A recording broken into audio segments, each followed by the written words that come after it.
It's not possible to use the 13-round characteristic in the first 13 rounds and then have 3 extra rounds on which we make the analysis. Because once you will compute how much data you need and what's the probabilities of success, you will see that it doesn't work. But it's possible to attack 15 rounds. You use 13-round characteristic, 2 extra rounds for analysis, a 2-hour attack, and then the complexity is slightly faster than exhaustive search.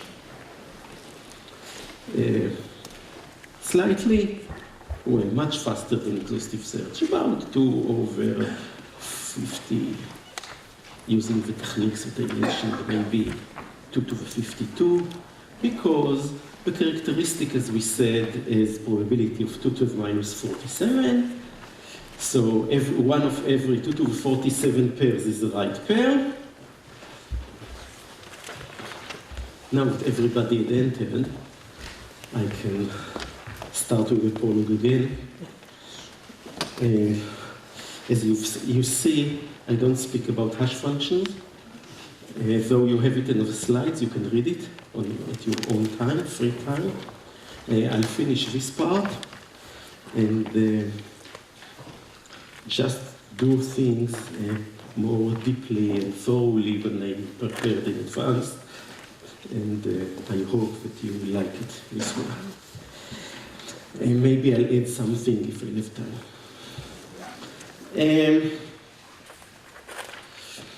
Okay, so 15 rounds. One of every 2 to the 47.2 pairs is a right pair.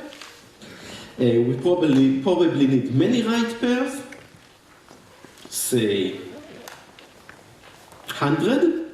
100 we will approximate by 2 to the 7. So 2 to the 47 times 2 to the 7 is 2 to the 54. That's about the complexity we can do for 15 rounds. And then we need to make the analysis on all the bits of the last round, meaning finding 48 bits simultaneously, having a huge array of 48 bits, and count how many times each of the possible subkeys is suggested by all these pairs that we get. And if you will compute it correctly, you will see that it's possible to do. But the complexity is very high. And of course, you can't, it's impossible to extend it this way to one extra round. So, what I'm going to do here is to teach you a few more tricks. The most important trick, the most important idea is that we will attack 16 rounds with the attack of 15. It's not always possible, but I'll show you in this case how to do that. What I really want to do is to put the 13-round characteristic from round 2 to round 14, make the analysis on rounds 15 and 16, find the last subkey as usual, and get the first round for free. So we put the characteristic from here, starting at the second round. So we have 15 rounds from here to the end, 13-round characteristic, 2 rounds for the analysis of a 2-hour attack, similarly to what we've seen in the morning. And I want this round for free. Now, how can I get it for free? Before I discuss how I get it for free, I want to show you some property of a 15-hour attack. So let's ignore the first round here and assume that it's really a 15-round cipher.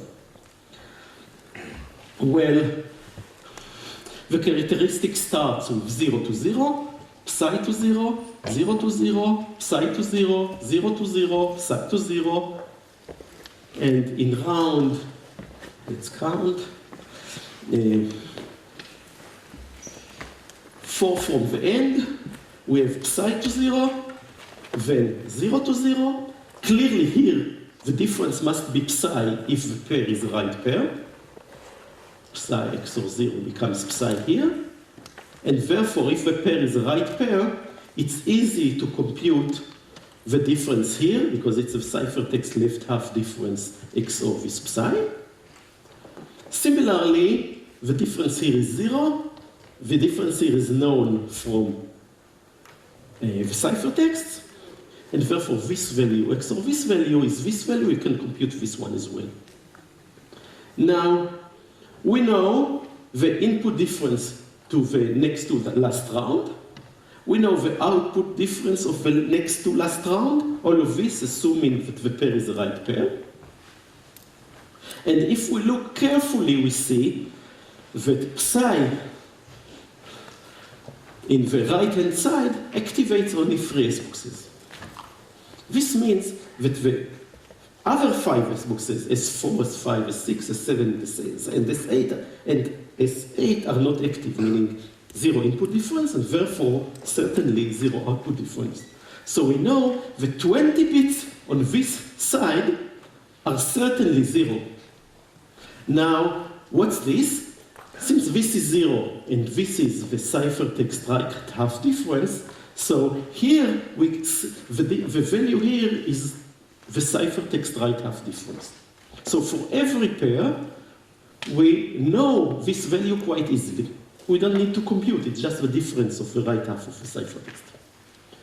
And we know that 20 bits of this value must be 0. So we have very good filtering.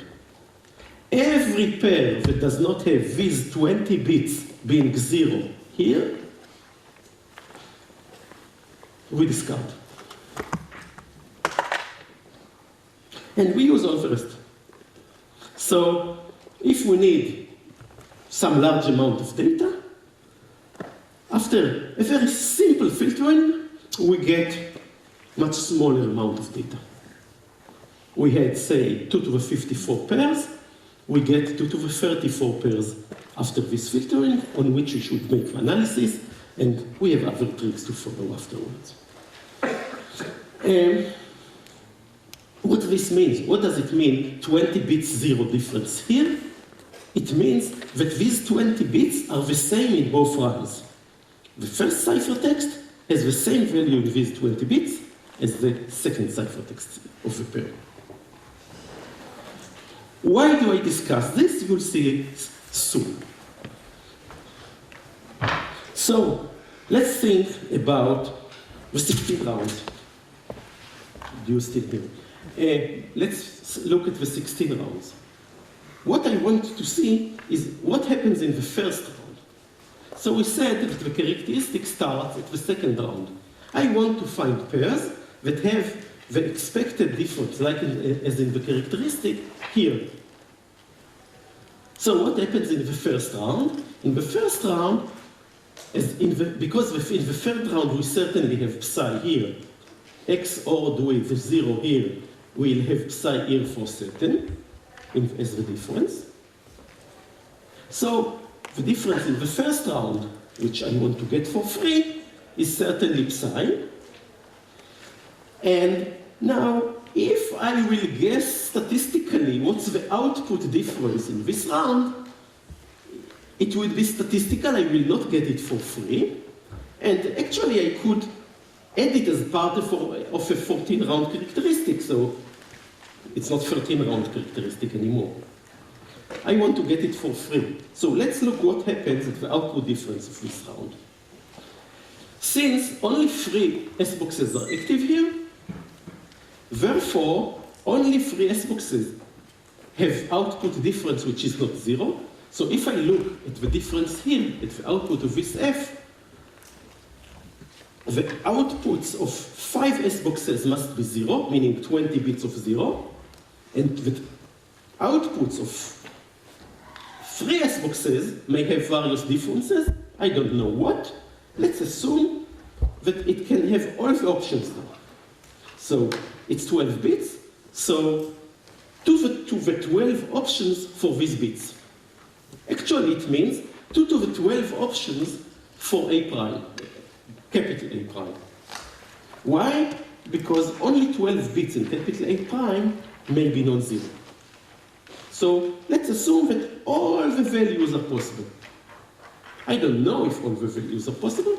Probably you can look at them and see that in S1, few values cannot be possible. It's a difference. Look at the difference distribution table, see that some cannot happen. Let's ignore that. Let's assume that all of them are possible. And now, I do the following trick. I choose pairs in the following way. Actually, I choose more than pairs. I choose for some plain text, the other plain text will be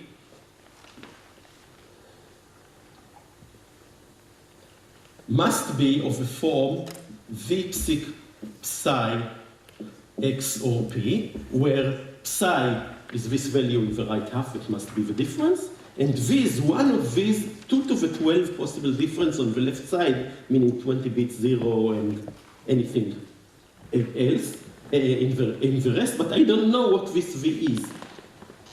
I'll tell you what this v is. If I know p, and therefore I know, given the one plain text, when I encrypt the first plain text under the real key, or in the first round, I get some output of the F here. When I take the other plain text of the pair, meaning same value here XORed by psi, and encrypt it, I get some other value here. And I can compute the difference. The difference is, of course, one of these V's. I don't know which it is in advance because it's key dependent. Depends on the real key, I don't know it. But it's one of them.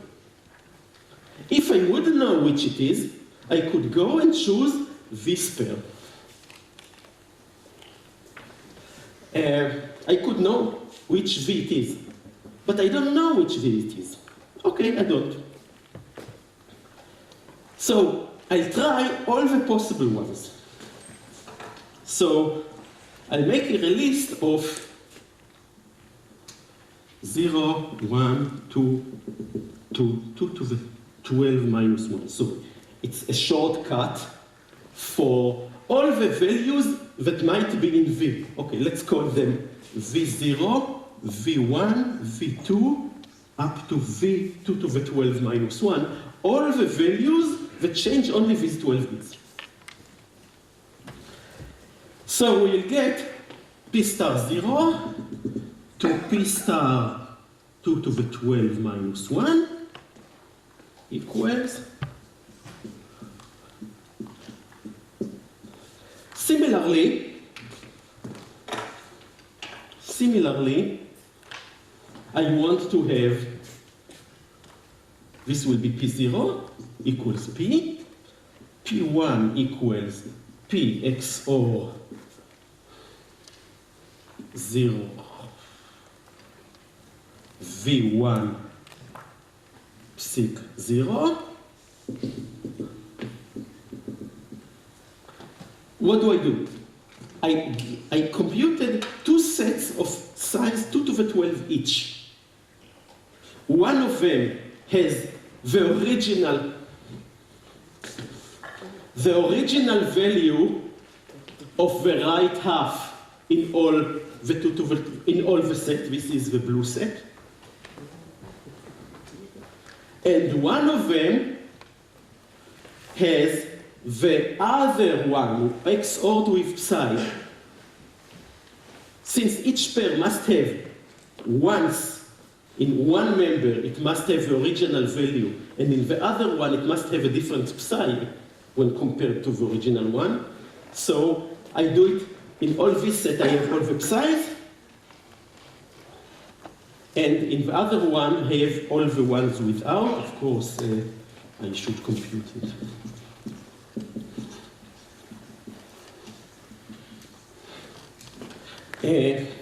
Now, on the right half, you see all the 2 to the 12 possible values in these 12 bits. 2 to the 12 possible values here with the original value of P, and all the 2 to the 12 here with the modified by psi value of P. What I want to show you now is the following property. For P0, for the original P, the pair that will lead to the difference that I'm looking for after the first round must appear in this set. Why? Because on the right half, it has difference psi. Yeah, it's okay, all of them with difference psi. On the left half, it must be like P modified by some V, which has only 12, some of the 12 bits are modified. And this is what these V's are doing. So the counterpart of the original P must appear in this set. Okay, let's look at P1. I'll say the following.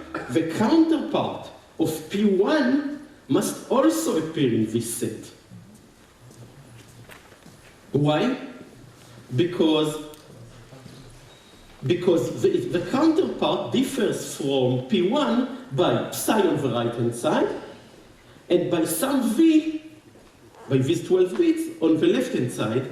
And these are all the possible values that are modified from P1 by 12 bits. So it must appear here. The counterpart of P2, P3, P4, actually, of any value in the left set has a counterpart in the right set in which the difference after the first round is the difference needed by the characteristic. Actually, if you want to say it otherwise, we got here in 2 to the 13 data, 2 to the 12 in this set and 2 to the 12 in this set, we got 2 to the 12 pairs. The only problem is that I don't know which they are. I don't know which is the counterpart of P0. I don't know which is the counterpart of P1, but they exist there.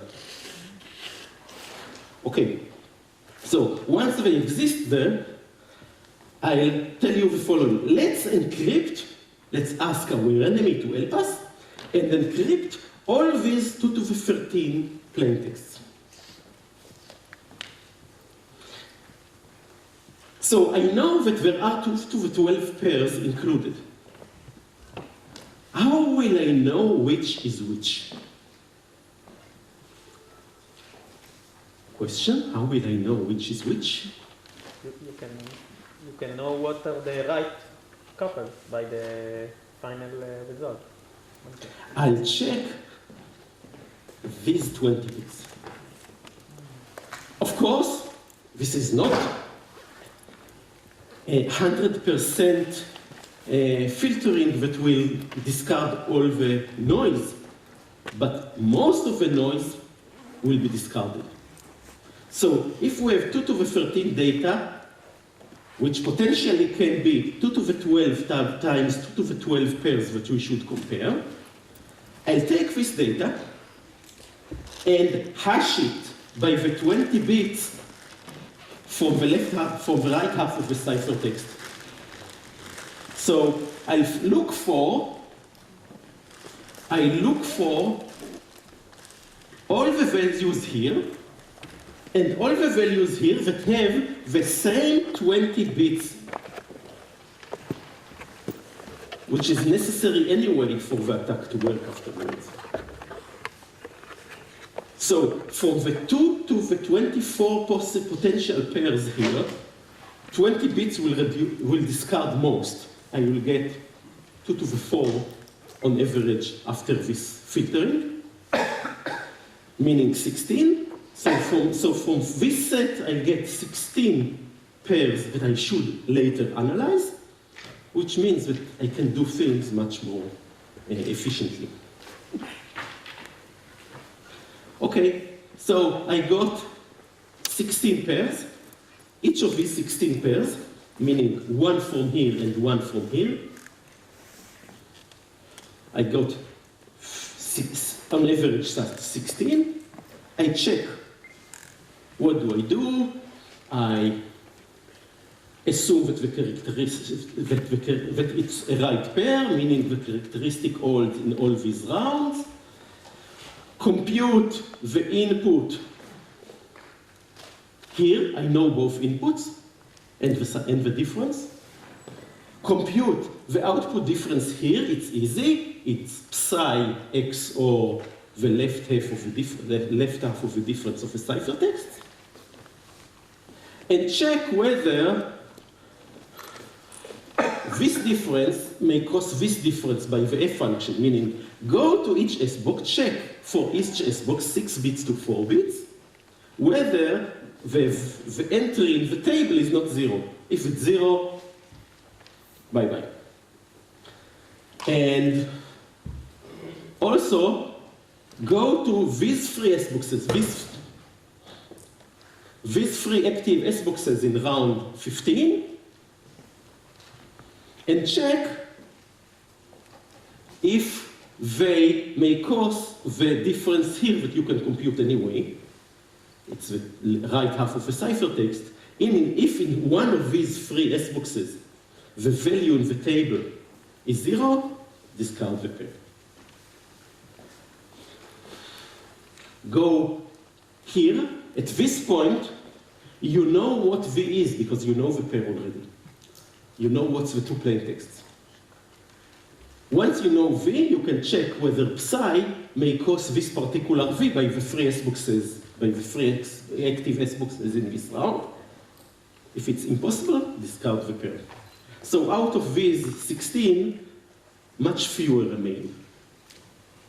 For these ones, make the original analysis. Of course, you can't do it on a single run, on a single S box, like we did in the 3-round case.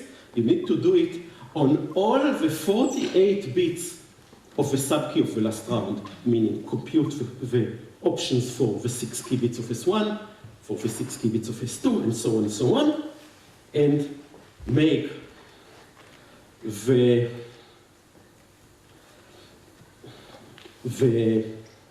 concatenation so that you get all the options for 48 bits. Once you got the options for the 48 bits, increment it in an array of 2 to the 48 entries, and hope for best. Sorry, it doesn't work. Why? Because the real value of the key will not be counted frequently enough compared to the random noise. We need something more. And then, if you look carefully, you will find that we ignored the first round.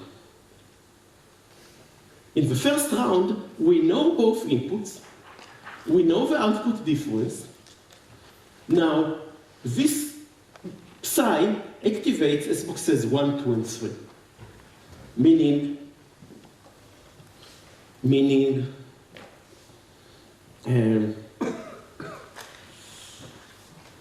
out of register C that Or mentioned in the beginning, it takes 18 bits.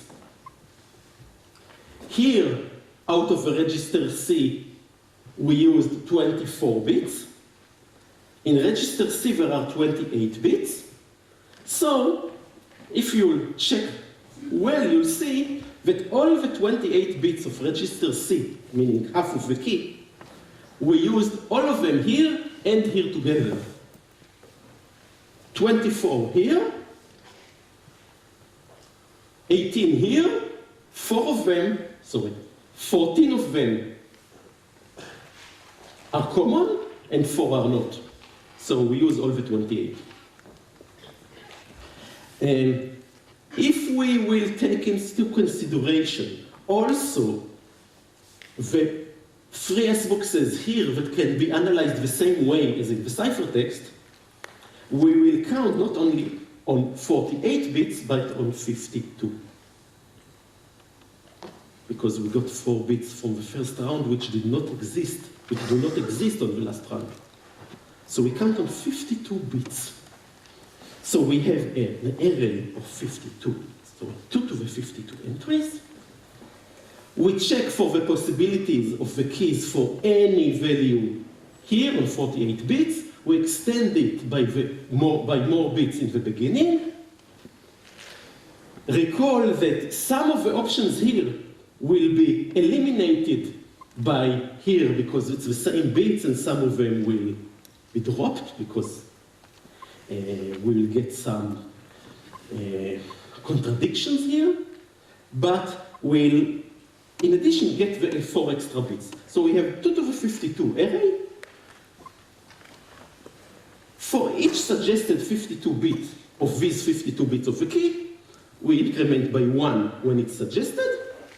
And if you make the computation, you'll see that the attack will take 2 to the 52 complexity, meaning you need 2 to the 52 pairs. And you will have about 30 right pairs in it, which are enough in order to identify the real value. But we want greater. Those that asked me in the break, this is the result that we had when Coppersmith published it. I'll try to mention it more understandably later. So, I want to do it faster. How can we do it faster? Did you try to count on 52 bits, meaning with an array of 2 to the 52? I don't like it. 2 to the 52 memory, even if each memory word is 1 byte, is a huge memory.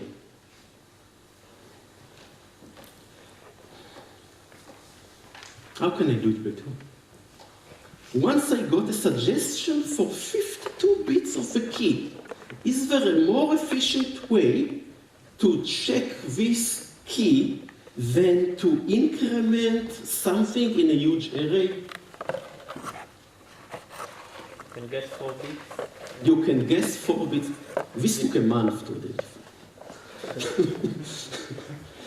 identify. You can guess the other 4 bits. So every time that you want to increment something in the array, you try all the 16 possibilities of the other 4 bits of the key. The key has 56 bits, and each subkey bit is just 1 bit of the key. It's not a processed value, it's not computed, it's just copies of real bits of the key. So these 52 bits are real bits of the key. So only 4 are missing. So we guess all the 16 options for the other 4 bits. So instead of working on 52 bits, I do it worse. I work on 56, work 16 times more, and increment in an array of 2 to the 56. So once I got 56 bits of the key, I don't increment anything. I make a trial encryption with some real plain text and real ciphertext.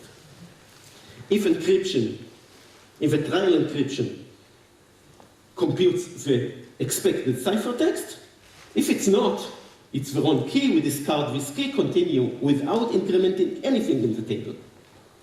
And if the result is okay, so it's the key. And maybe we'll get 2 such keys, one the real key and one other, so we'll check on another block as well. But if the test succeeded in 2 blocks, it's the key. We don't have any array.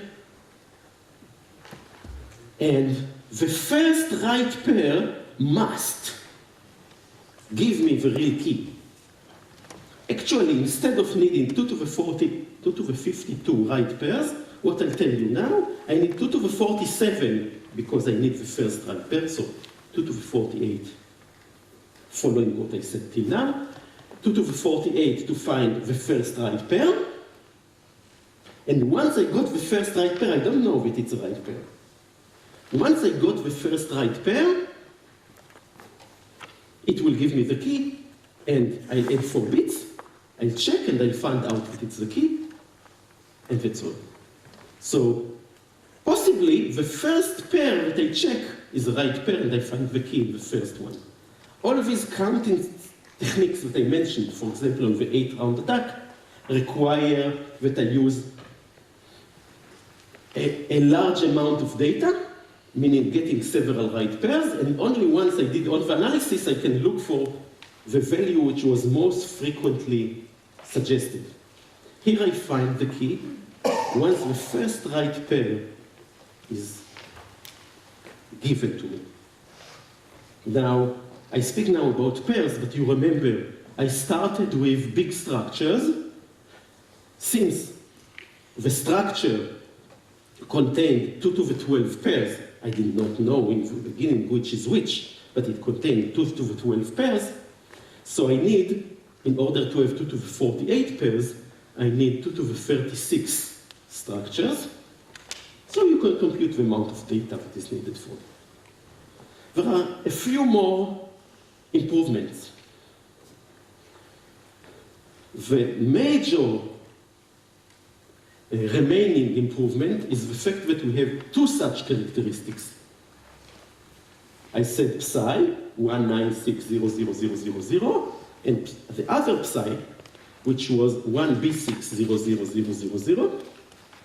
We will use both in parallel. So now, in order to use them in parallel, I'll increase this structure. Instead of having 1 and 2 possible 1 and 2 sets of 2 to the 12, I'll have 4 sets of 2 to the 12. It will be P, no, you don't see that. It will be P XOR anything psi, let's call it psi 1.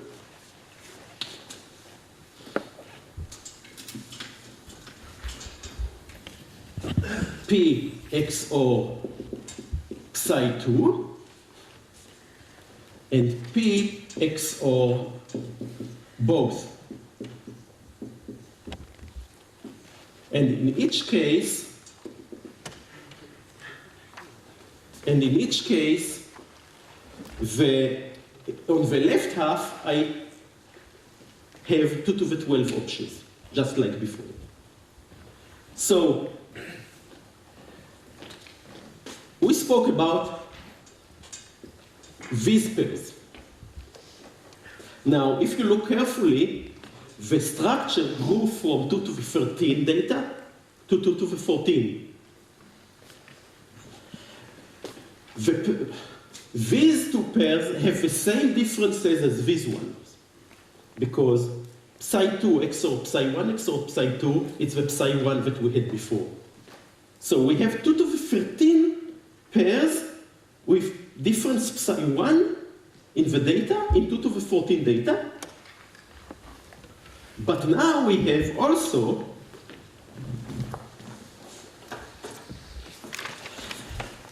these and these. If you look carefully, this means difference psi 2 and difference psi 2. So in the same 2 to the 14 data, we have additional 2 to the 13 pairs with the other difference. So in 2 to the 14 pairs, we have twice as many. So in 2 to the 14 data, we have 2 to the 14 pairs, meaning twice as before, which means that I can save a factor of 2 in the amount of data that I need for the attack. Of course, this is because the 2 characteristics, the 2 psis, activate the same S boxes. So I can count and make all the analysis just in the same way. I think that I told you everything. I didn't show you all the computations to prove that everything is just like what I said, and that number of results is what I claimed. But you have everything in the slides. This is the structures that I showed here. And everything is quite detailed. Here I said everything by words.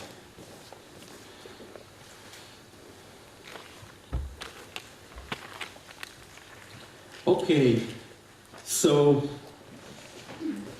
since I was quite secretive earlier, so in 1991, when we found this result, Don Coppersmith, one of the designers of DES, sent us an email asking, what's the complexity of your attack?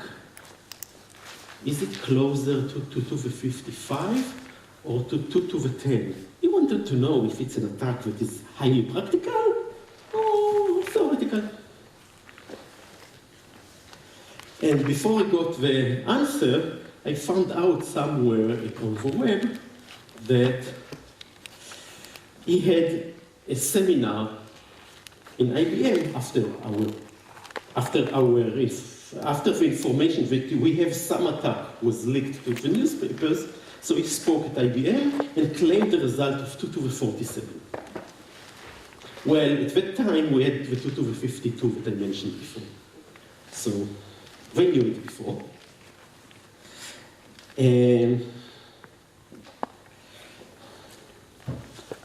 we answered him that 2 to the 54 is closer to 2 to the 10 than to 2 to the 55. You can compute, you'll see. Anyway, 2 to the 47 is a great result, and we worked hard to reduce it because we didn't know who wants the same value. It didn't work.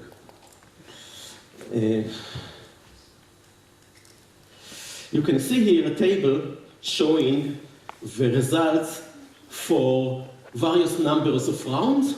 The attack on 8 rounds requires 2 to the 14, meaning 16,000 chosen plain texts. The attack on 16 requires 2 to the 47, what I've just shown. The conversion to non-plain texts requires more, as you can see here. And now the key schedule of DES starts with 56 bits. So some people said, improve it, change to 64, or why not 128? Just change the key schedule. So you can see here how much time it would take if all the sub-key bits were independent. If the key schedule would take 16 times 48 bits as an input, or of course it would work for anything less than that. So you see that in 2 to the 60, we can find all the sub-key bits even if they are independent. You had seen the only point in the attack that we use the fact that they are not independent is the reduction at the end that I use the first round and eliminate some values that were suggested in the last one. So if I don't do that, it would take 2 to the 60. And a non-plain text attack converted from this case is 2 to the 61. So it doesn't help. And then you can see that almost anything in this is designed around this attack. This is actually the main design criterion that IBM used in the design of DES, differential cryptanalysis. They called it the T method, and it's a hint that NSA gave at that time. When you read the protocols of the Senate of the United States, you'll see that there is some secret that they don't want to publish. I just told you everything. You can see that the P permutation, for example, whatever you change it, as long as it is a permutation, it doesn't change anything in the result. Why? Because we didn't use the specific permutation. All the output differences were 0 before P, and P of a difference 0 is 0, it doesn't matter. in the characteristic. And in the analysis, we looked at the value 3 rounds from the end, computed P of it, XORed with something, and computed P to the minus 1 of the same thing, which means P is irrelevant. Of course, if you change it to identity permutation, it's too bad. But you cannot improve the cipher with changing it. And similarly, you can see that almost everything you will do, by small changes to the cipher will be much weaker. For example, what people tried to say in the 70s, change the S boxes to random S boxes. Look, random S boxes. Random permutations, meaning four rows of random permutations, looking like the values at the current DES, it would reduce it to this value. Even by changing one entry in one of the S boxes, I can get to this value. Why is that? Because I choose it carefully. I choose it in a way that I can do a psi to 0 difference characteristic with a single S box. So the probability of this round will be 1 over 32. I will have 2 in the difference distribution table. The complexity will be 1 over 32. And when you iterate it sufficiently many times, it's much better than we have here. And so on, so on. There's just one suggestion that improves the S boxes, but it doesn't improve it that much. Even changing the order of the S boxes to this order would weaken this. Okay. What about the size of the S boxes? Sorry? Size of the S boxes. What about size of S boxes? If you get a bigger one. If you change the S boxes, for example, remove the expansion and change them from 4 bits to 4 bits, it will be destructive. This is this one. No, this one. It would be destructive because small S boxes are bad. No, he has whether 8-bit, 2 8-bit S boxes instead of 4 bits S boxes. Large S boxes, meaning from many bits to many bits, are much better usually. I didn't make the analysis for this particular case, but as long as you increase the size, the input and the output size of S boxes, you get better S boxes, even if you choose them at random. So I expect that if you choose a big S box, say 32 bits to 32 bit, at random, really at random, you'll get a very good cipher, but then the size of the circuit will be so large. So the designers had to decide how much do they want to spend on the S boxes, and at that time, the gates were very expensive. These days, people easily use 8 to 8 S boxes, but then it was too large. More questions about that? Let's see how much time do we have. How did they choose the almost optimal S boxes? How did they choose these S boxes? The original, How did they choose the original S boxes? Well, they didn't publish it anywhere, but we know some of it was published, some from speaking with people there. They knew about differential cryptanalysis. So if you read the design criteria for the design of S boxes, they say that if they change this bit, so the others might change in this way, and so on. All of these design criteria are mostly to ensure that in order to have a 0 difference at the output of a function, at least 3 S boxes must be active. Much of the design was to ensure that. So you can see the E expansion is to have a few bits common to adjacent S boxes, up to the key that is mixed afterwards, that help them do that. So the inputs to the S boxes are not independent. These features let them do that. And then they worked hard on that, and then among all these requirements, they added the requirements of low probabilities where they can. So they probably used many days of computations for finding S boxes, got various suggestions, and chose the best that they could. Now, I don't know to tell you if it's really the best that they could, but at least if you look carefully from differential point of view, these S boxes are not bad, though it could be better, because as I said, somebody did better. If you look from linear cryptanalysis point of view, S5 is a terrible S box. So we didn't know everything. Any more questions? Or maybe the NSA knew.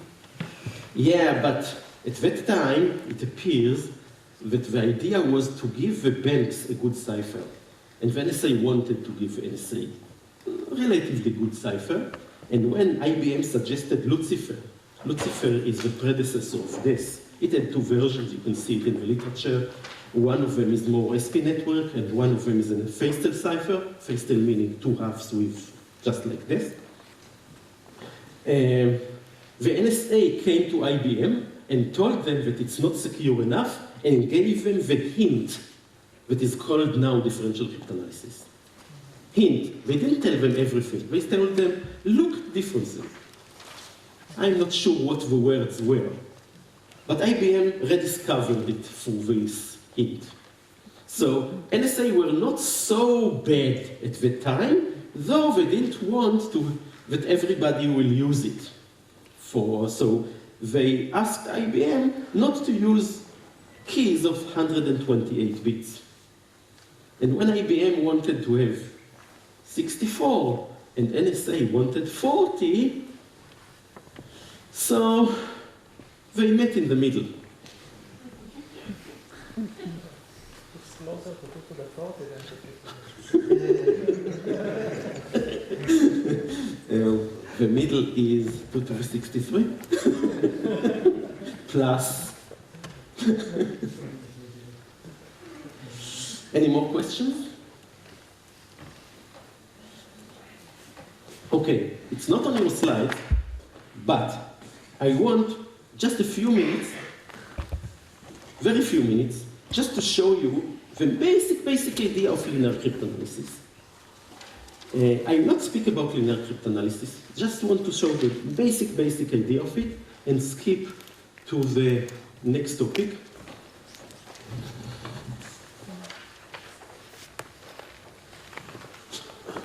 So, no.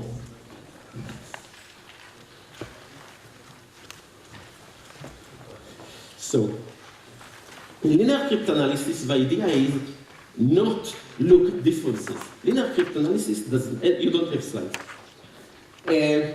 is not look at differences. The idea is look at a single encryption, it's the plain text and the ciphertext, and find linear approximations. Linear approximations means find a subset of a plain text bit, a subset of a ciphertext bit, and a subset of a key bit, which, when you make the parity of all these three subsets, of all the bits in these subsets, you will get 0.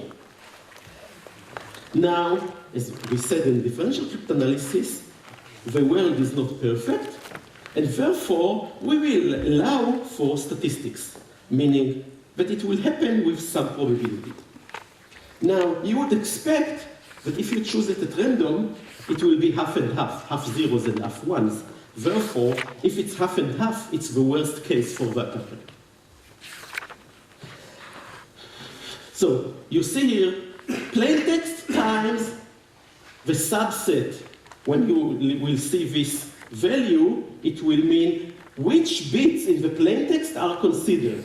So when you multiply vector multiplication, so you'll get 1 here times 1 here, plus 0 here times 1 here, plus 1 here times 0 here, and so on and so on. You get 1 bit. XOR the subset of C. Actually, what you see here is out of the plaintext bit, ciphertext bit, and key bits, you see a subset of, a parity of a subset. And we ask, what's the probability that this is 0? The probability that this is 1 is the complement, 1 minus the probability that this is 0. And this is notation, so let's ignore it. I'll show you if you know these tables, but this table is not differential cryptanalysis. It's the linear approximation table, and I chose S5, which is the weakest in this in terms of linear cryptanalysis. I'll tell you how to read this. These bits tell us which subset in the input, 6 bits of the input. These bits tell which subset in the 6 bits of the output. And if you take both subsets and compute the parity in all the 64 possible inputs of the S-box, you'll get 64 parities. Let's ask how many zeros are there and how many ones. The value you see in this table is the number of zeros minus number of ones, actually half of this number. Why? Because half of this number is the distance from the median, from the middle, from the half, from 32. So if you see here, you see that in the first row you have 32. 32 means that all of them are 0. Because all the input bits are 0. Sorry, there's no subset in the input, there's no subset in the output, so certainly parity of nothing is 0. So this cannot happen. Now you see inside, for example, this minus 2. This minus 2 means that you have a parity of 1 bit here and 1 bit here. And you see that it's slightly just too far away from half and half. If we take this minus 8, it's 8 far away from half and half. And the most interesting thing here is this value, which is 20 far away from half and half. Actually, this means that there are 52 of the 64 are 0, so 1. And the other ones are 0, which is very far away from each other. This is property that Adi Shamir mentioned in Crypto in 1985, and nobody knew how to use. And once Matsui published linear cryptanalysis, we found out that he uses exactly this. So the best linear approximation, if you want, linear characteristic of DES is using this entry.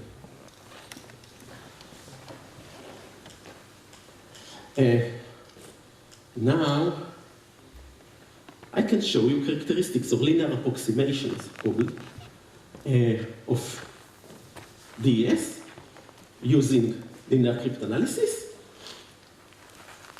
No subset, empty subset is approximated by an empty subset. It's always 0, it's 100% of the cases.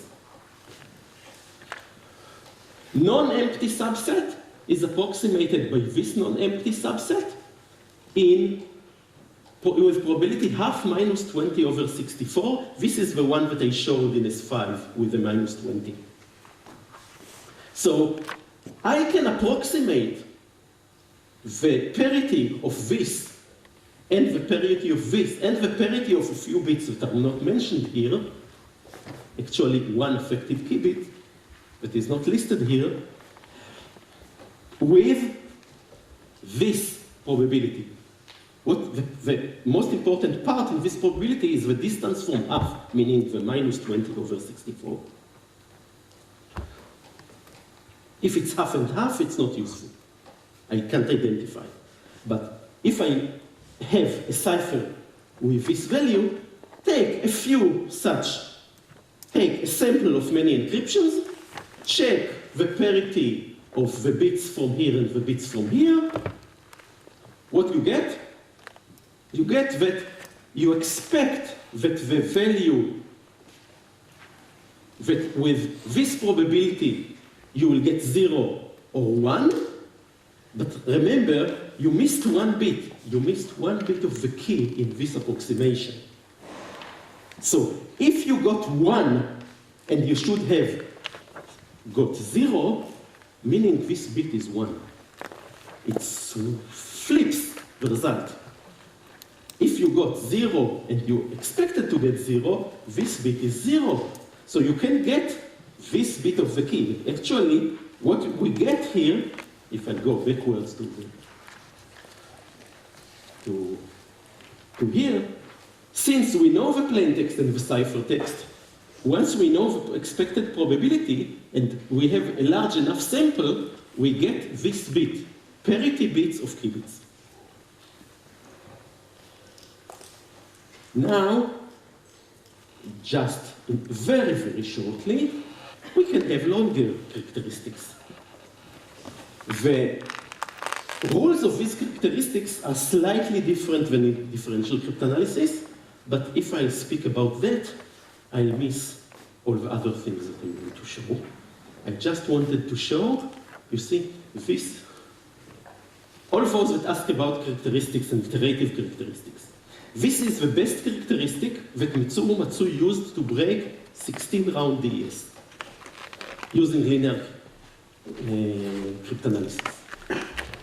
You see, the first round, second round, third round, fourth round, fifth round is like this one, sixth round is like this one, seventh round is like this one, eighth round is again 0 to 0, and then you get this one again, this one, and so on and so on.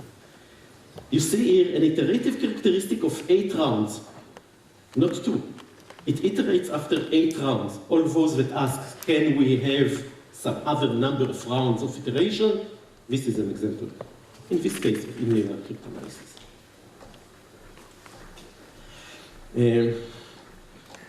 The rest of the techniques, there are various techniques to find keys in linear cryptanalysis. Some of them are similar to differential, so I will not repeat here. Some of them are specific to linear cryptanalysis. Probably you don't have questions because nobody probably understood anything. What is the subset of the key here? Here one bit, the sub-key bit that enters this place, here, one bit from here, one bit from here, here nothing, and you look at the 16 rounds of the sub-keys, so you have one sub-key bit from here, one from here, one from here, and so on and so on. You take the parity of them. In rare cases, the bit from here might be the same one as the bit from another round, because the bits of the key are duplicated to various locations in the sub-key. In this case, it's eliminated if one same bit appears twice. In most cases, they are not. So what you really get is a parity bit. What you really get is a parity bit of many bits.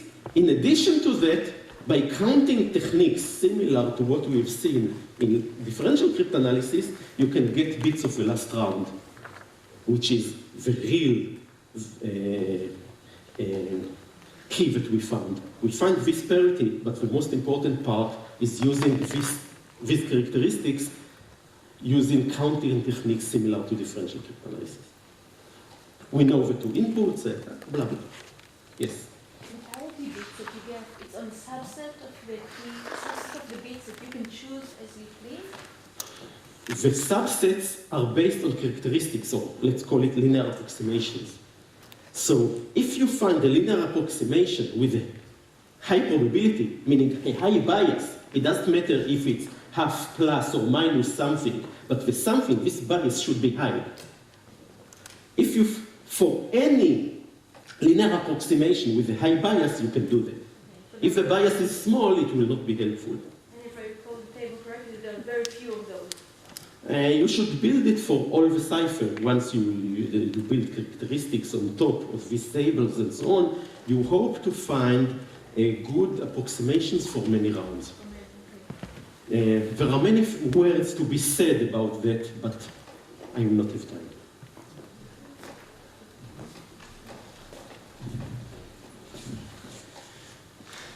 So, the slides that you have are these ones. The slides that you have are these ones. We will speak about modes of operation, actually multiple modes of operation. And you'll ask why. First, because it's a very nice kind of cryptanalysis. Very nice tricks can be made here. Secondly, because they were really used, or suggested to be used, or suggested for standards. And third, because triple des, not as a mode, as a system, but as a cipher, is still used these days in practice. All the banks use it. The bank standards still use triple des. Hopefully it's tricky triple des, but triple des. And then people came and said, if we have, let's see, you know all the modes of operation of ciphers. ECB, never use it, please. Each ciphertext is just encryption under the key of a plain text. Why not? Why don't use it? Because if you have the same block again, the NSA will know. You will see the same ciphertext block again. CBC, take the previous block and XOR it to the next one, meaning each plain text is XORed by a value which is actually the previous one, the previous ciphertext. So you get a good mix of something looking like a pseudo-random value, which is mixed into the next plain text. It ensures that nobody will be able to, well, that the value that enters encryption is randomly looking, even though the plain text might be the same block as before. And there are such four such modes. OFB modes is very useful when you want to pre-compute the encryption, because you can compute the stream and then the plain text is XORed to a pre-computed stream to get the ciphertext. Just like a one-time pen, but it's not a one-time pen. These are single modes. Well, you see triple des here, and people said, oh, if we have in triple des intermediate values, say this one, the attacker does not know that, because he needs to break the cipher first. Let's XOR this value, let's say to here. This means that the amount of mixing during encryption will be much higher. Because not only does not know that, we'll mix but does not know that into another unknown place and get an even more unknown place. Don't do that. So, let's look at the triple CBC mode. This is the CBC mode with key K1. Take the output of the CBC mode. This is CBC mode with key K2. This is the output. Take it and encrypt again with CBC mode with key K3. And question is it secure like triple des?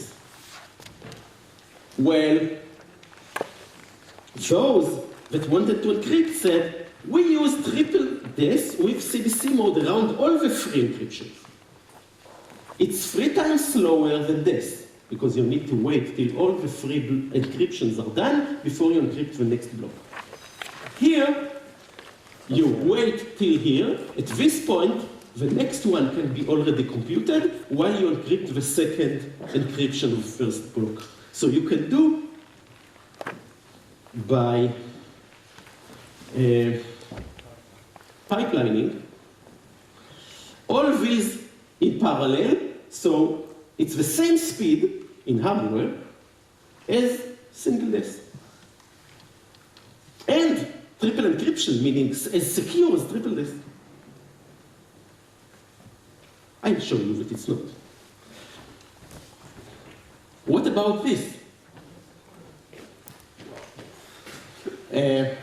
This is, you like decryption in the middle. You remember triple desk with decryption in the middle. So, decryption mode in the middle. Put D here, just. And there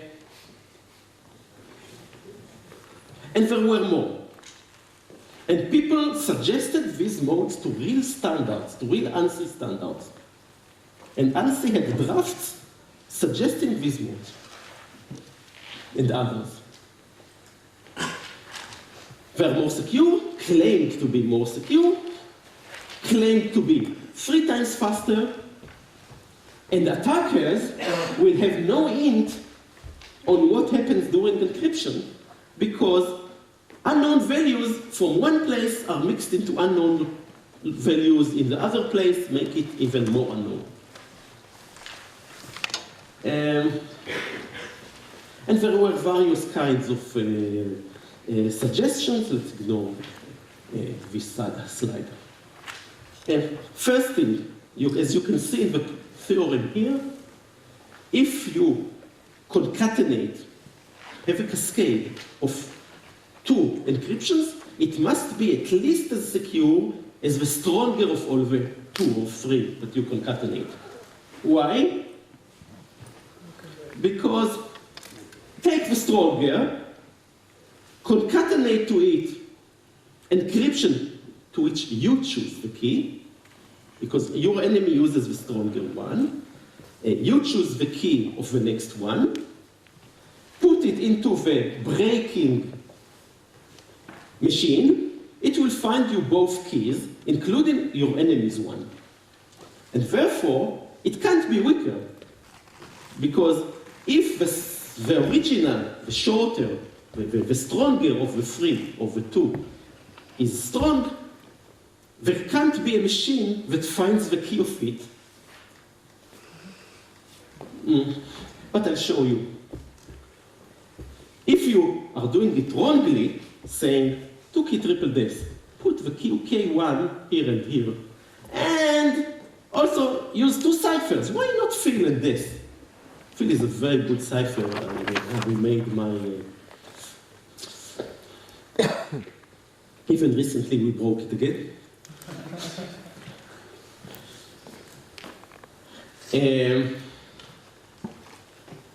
Here, in this mode, I tell you, fill is weaker than this. This means that in this mode, I'll first find K1 of fill here, because fill is weaker than this. Once I found this K1, I'll find K2 here, and then I don't need to break this at all. Meaning, it doesn't matter that there is a strong part here. I didn't break it, but I found the key of it anyway. So we should be very careful when doing multiple modes where the keys are not independent. Really? Ma? But you can break the field without knowing the output?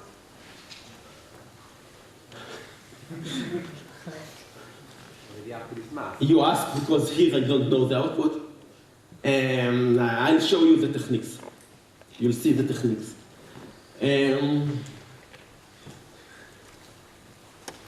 I'll show you a few kinds of techniques to break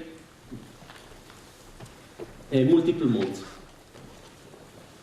So the first one will analyze this mode, ECB concatenated with CBC and with CBC again. The idea here would be to choose the ciphertext, chosen ciphertext attack. Let's choose let's choose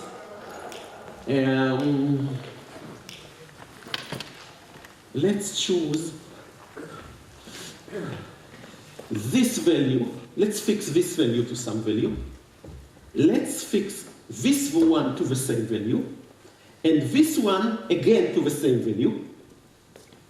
Let's see what happens. C1, C2, C3. Since all the three are the same, C1 XOR decryption of C2 under case 3, we get here some value. Here we get the same one.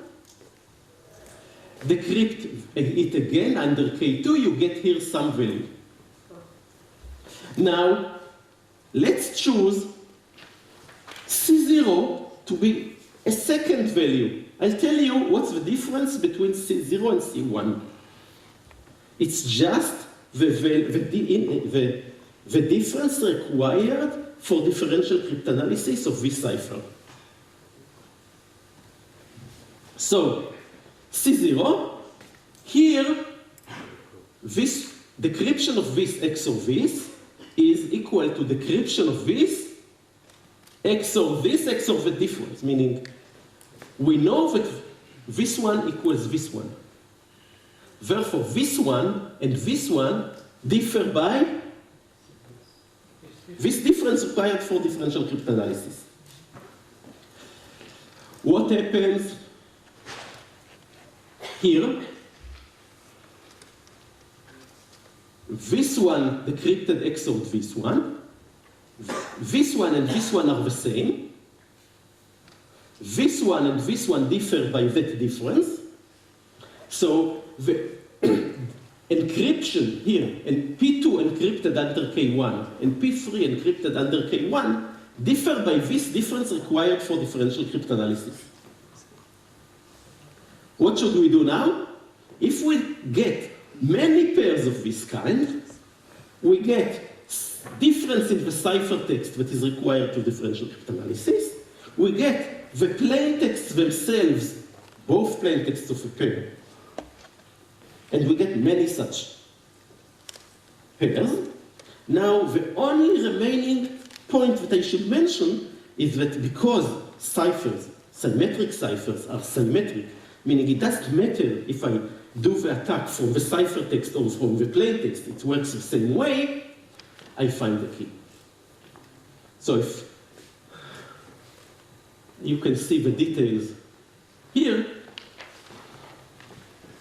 I can just push the difference omega t along this path by fixing all the rest.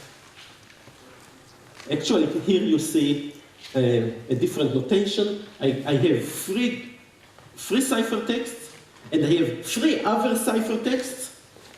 The difference between the first and the first in the other, the second in the other, the third and the third in the other are omega 0, 0 in red. When you decrypt and you ask what's here, this is certainly 0. There's no difference here, there's no difference here, it's 0. Here, there's no difference here. The omega is copied by this XOR to here, and then it's XORed to here. You know about the omega here. We know the two plaintexts. We are done. We just need many of these, as many as needed for differential cryptanalysis. Okay, this is a simple mode. We just need to solve this equation. Actually, you can tell me, well, we can solve this equation using differential cryptanalysis, but if we don't care, we can make exhaustive search for key K1. This is the only unknown value in this equation. And in 2 to the 56, we'll find K1, and then hopefully we'll be able to find K2 and K3 as well. So even with exhaustive search, it's not hard. We don't need differential cryptanalysis, though using differential cryptanalysis, we'll spend less than 2 to the 56 time. So I'll give you another example with exhaustive search. What will we do here?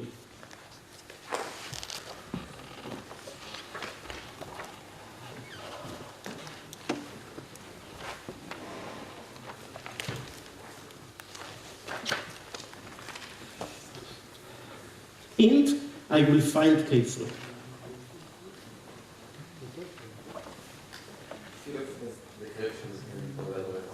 Hmm? Just go the other way. No. Chosen ciphertext. Let's choose, again, 3 values and another triple which will differ from the first one.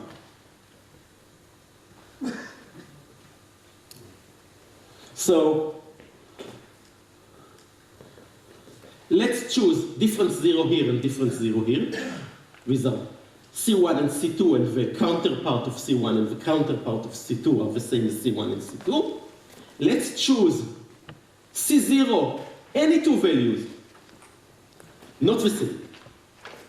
Now, we know that the difference here is 0. The difference here is 0. Just check.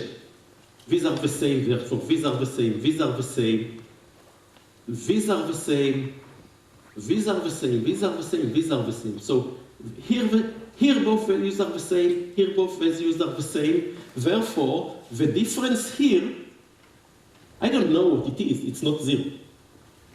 It's just copied to here by XORing with the 0 here, copied to here, so the difference in both plaintext P2 is the difference here. Once I know that, just decrypt C0, both C0, under all the possible keys, and check if you get this difference that you already know. Okay, we can have the same tricks with linear cryptanalysis, but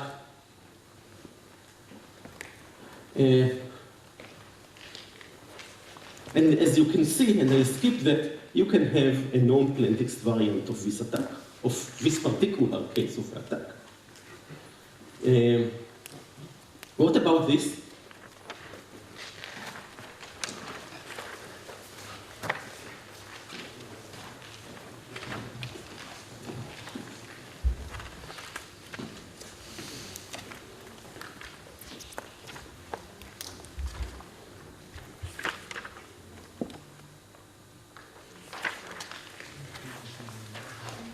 Since you see it's symmetric, we can do chosen plaintext or known or chosen ciphertext as you like.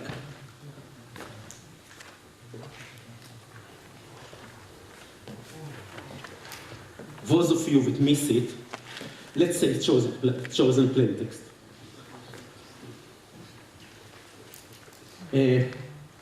Choose P0, P1, and P2 to be the same. Therefore, the value here and the value here are the same. Therefore, the value here and the value here are the same. We know the ciphertext, so we know the difference between this value and this value. It's just C0 and C1 XORed by the same value in both cases. And then decrypt by K3, C1 and C2, check for this difference.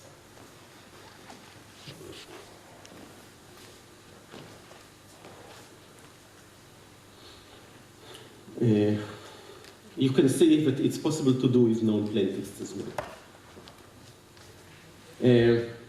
What about this one? Triple CBC. So, all the tricks that I showed you before do not work.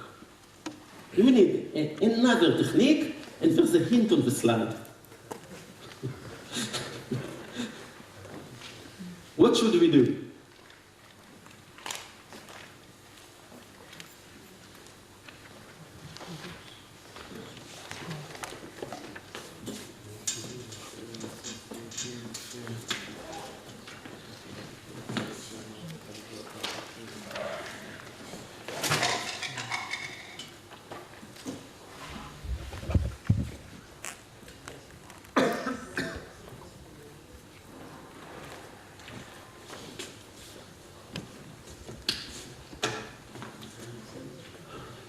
I'll tell you, choose all these values, these 4 values, to be the same. So C0, C1, C2, and C3 are the same. So here you get 3 same values, if we call this C, so this value, and sorry, not this one, this value and this value and this value are these ones. All of them are the same, equal to this. Do you remember what the structure is used for? Actually, I didn't tell you because it's basically used for hash functions. We want a one-way function that you cannot compute backwards. So it's a pseudo-random function. So we'll get a pseudo-random value here. We take these three values, compute this and this, and from this and this we get this one. We use application of this pseudo-random function with K3, again with K2, again with K1, and then we got the plaintext P3, which is known to us. Once we chose the ciphertext, we got P3. Now let's do it many times. With many C's, not one C, many C's, what will happen? After 2 to the 32, if the block is 64 bits, after 2 to the 32 time, you'll get 2 C's for which this value is the same for 2 different C's. Okay, let's assume that we identified it. How will we identify it? Because P3 will be the same. Let's assume that we identified it. What should we do? We should solve the equation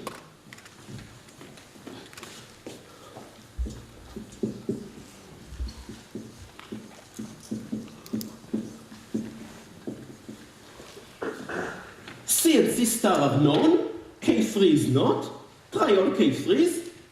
2 to the 56 time, you find this K3. Very easy. Oh, does it work? What's the catch? The catch here, that the collision of the birthday may be on this block or on this one. Because we do the same thing 3 times. We used such type of equation 3 times, with K3, with K2, and with K1. So after 2 to the 32 quadruples, we will have on average 1 collision for K3, 1 with K2, and 1 with K1. We don't know which is which. So it's slightly harder to find, but we will be able to find, we'll find K3. Once we know K3, we can decrypt everything till here, and we get the same structure for which we do the same attack again, with the same data exactly. Again, we'll have a birthday here. We will have the same equation on which we'll make exhaustive search, this time with K2, find the key, and then it's easy when we have only one block, one encryption. So any number of layers. Yeah. But since you need, on average, to try K3 3 times, because you have 3 birthdays, one from K1, one from K2, and one from K3, you need to try several times. It's slightly more time.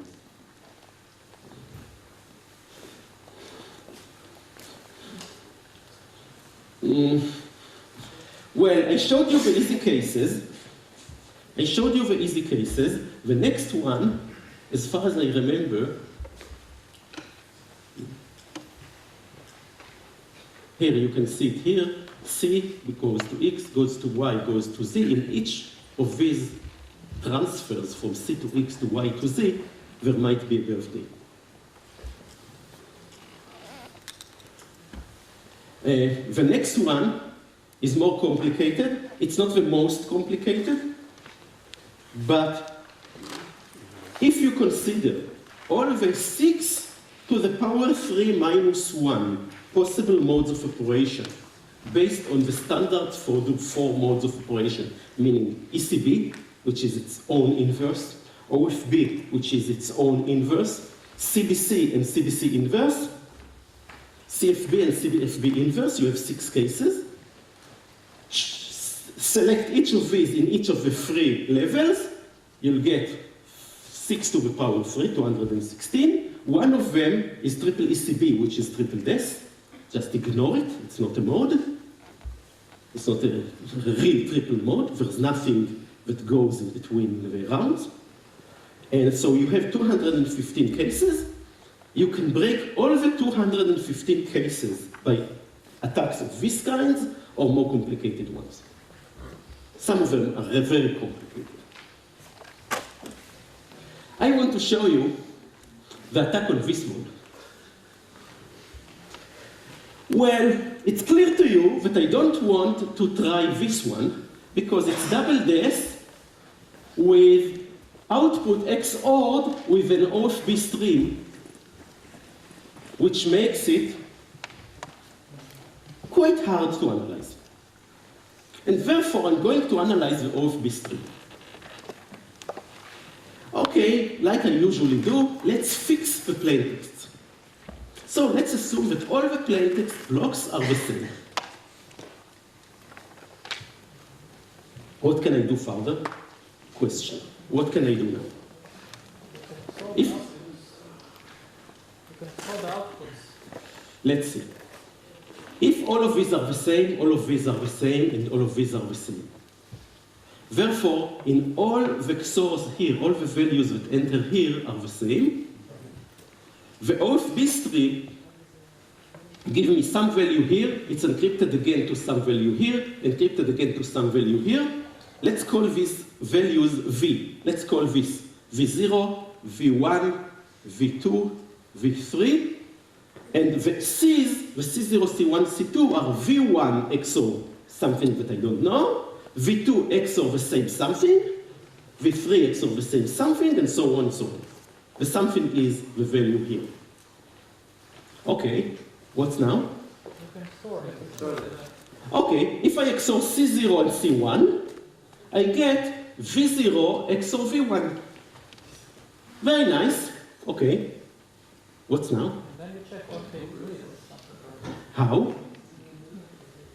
Don't you get some equation this way? Like, Tell me, I ask you. I don't have, I need to write down the check. You don't know the input of any encryption, so you can't make exhaustive search on the keys. No IV3. Sorry? No IV3. Okay, so if you know IV3, so of course you can do, you try all the keys K3, compute on IV3, then check whether the value, this XOR holds, and whether this XOR holds, and so on, and it works. Now, let's assume that you don't know IV3. I still want to find the key So K3. the input is 0 then. Sorry? You know the input, you know the XOR of the input. Where? Input and output.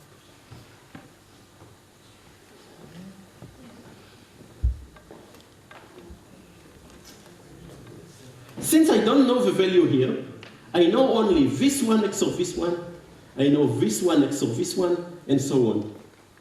I want to know the stream and K3. I don't know IV3. But you know... Later, after the publication of this one, there are a series of papers assuming that we know the IVs and how it helps and various other changes in the model. I try to take the hardest model, the most difficult one. I don't know IV3. Still, I want to know the K3. But you know C0 XOR C2s. Sorry? I know C0 XOR. C2 and C0... I know C0, and I know C1, and I know C2. Yeah, it's ciphertext, yes? I know C0, I know C1, therefore I know C0 XOR C1. C0 XOR C1 is the same as V0 XOR V1. This is... You know that C1 XOR C2. I know C1 XOR C2. So you can make differential cryptanalysis. No, I can make differential cryptanalysis if the differences are selected to be the ones with the highest probabilities. of characteristics, but these are random. You can continue to define such a difference. I know V0 XOR V1, if this is V0. V0 XOR V1, I know V1 XOR V2, I know V2 XOR V3, I know V3 XOR V4, I know V4 XOR V5. How does it help me? Okay. What's the size? How many V's do I know?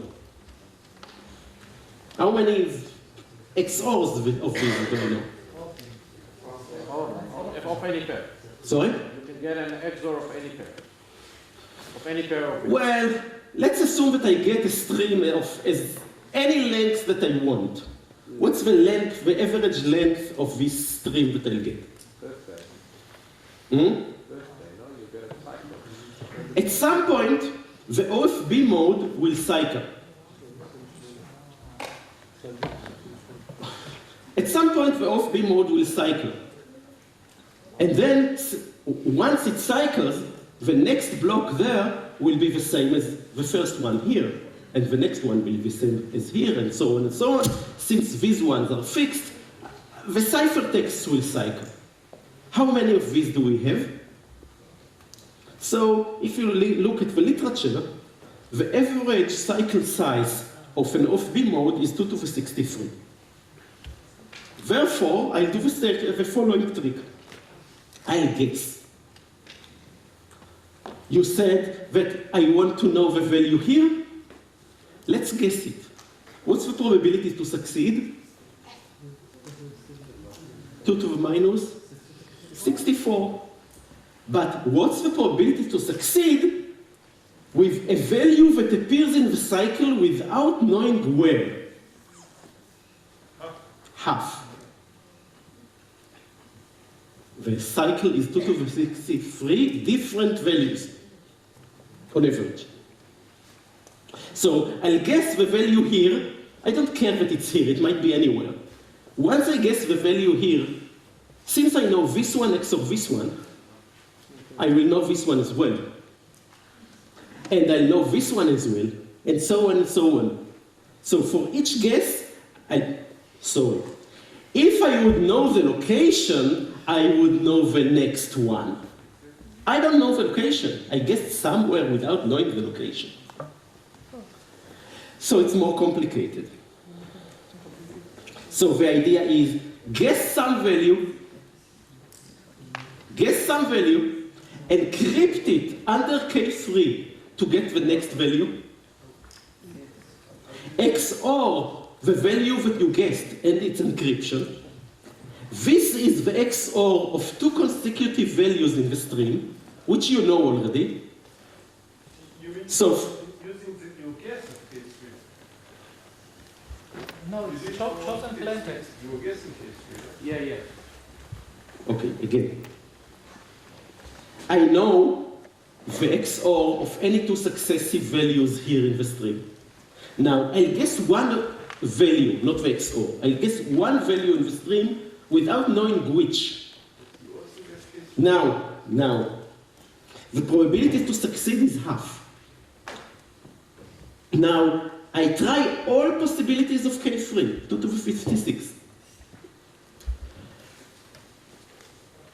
Get 2 to the 56 outputs. I XOR the value that I guessed with the encryption. So I get XOR of 2 consecutive values. I look for in the list, in the stream, where it is. The probability is that it appears there only half of the cases, because it's only 2 to the 6. There are only 2 to the 63 values there, on average. Half of the keys are discarded. For the rest of the keys, I get a candidate location, a single candidate location. I encrypt, if I started with some value and encrypted it, I encrypt again, and check if I get, at that location that I got, I check if the next one holds as well. Usually it doesn't, only one remains. I found both the value and the location. I tried under all keys, so the key guessing part cannot fail. But sometimes the value that I guessed will not be there. Since it's half of the cases, in half of the cases I'll need to try again. The total complexity here is around 2 to the 56 or 2 to the 57, and I find K3, and all the string, I can decompute everything to get IV3 if I like. And then I remain with these two, which are easier to find or showed how to do it. Ken?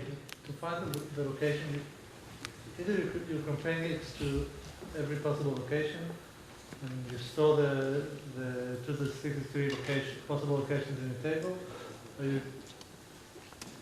In order to efficiently find the location, the best way is to have a hash table. So you have 2 to the 63... I have 2 to the 63 in the list. The best is to hash them. Okay, so you're playing with the space of 2 to the 63.